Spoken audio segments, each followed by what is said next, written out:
Welcome back. Donna Parsons here. And in this video today, we're going to learn the fundamentals of pivot tables and how they can help you streamline your data management skills. So let's begin. So I have opened up a table, and in my table, my data, I have last name, first name, position, and it is alphabetical order. And you can see that I have position, department, shift, salary, and so on. So I want to create a pivot table of this data. So why would I create a pivot table with this data? I want to be able to know how much each department's salaries are. So for example, how much the warehouse is, how much the main office is. I want to know each department and how much we're spending in salary. So we're going to left click our mouse in the table. So anywhere within your data table, it does not matter where you click, just select any data. You're going to come up to the Insert tab across the top, and you're going to come over to the Table section, and right underneath the Table section you have Pivot Table. Now if you click the down arrow, you want to just do from table range or just pivot table. You don't want to get it from an external source. So I'm just going to left click on pivot table. Pivot table box pops up, and because I was inside the table, it automatically selects the table. New worksheet is selected. That's called a radio button, by the way. And when I click OK, it goes to a new sheet. Now you have not lost your data, because if you come down to the bottom left-hand corner of my screen, my data table is still intact, and the pivot table opens up to a blank new sheet. Over to the right, I want to know salary, so I'm going to put my mouse right in the checkbox that says salary.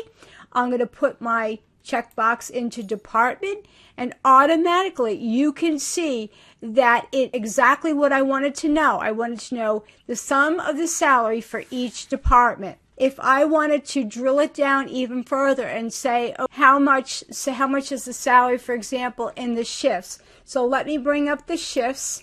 So those are the sums of the shifts and how many shifts are for in each department, so how many people are working in each shift.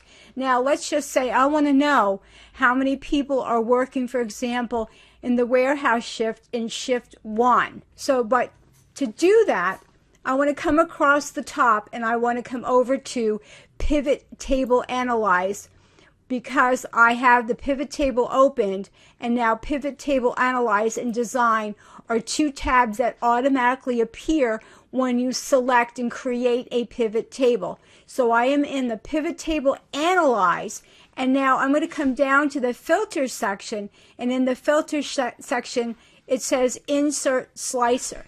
So by inserting a slicer will allow me to drill down even further for the information that I want at any given time. So now I want to select, for example, the department, the shift, okay, and let's just say last name, because I want to know who's working. All right, and let's go ahead and click OK. So now I can tell, and I'm going to just move these guys around, I can tell, for example, in shift 1, it automatically will tell me in shift 1 how many people from each department are working at any given time and the sums of their salaries.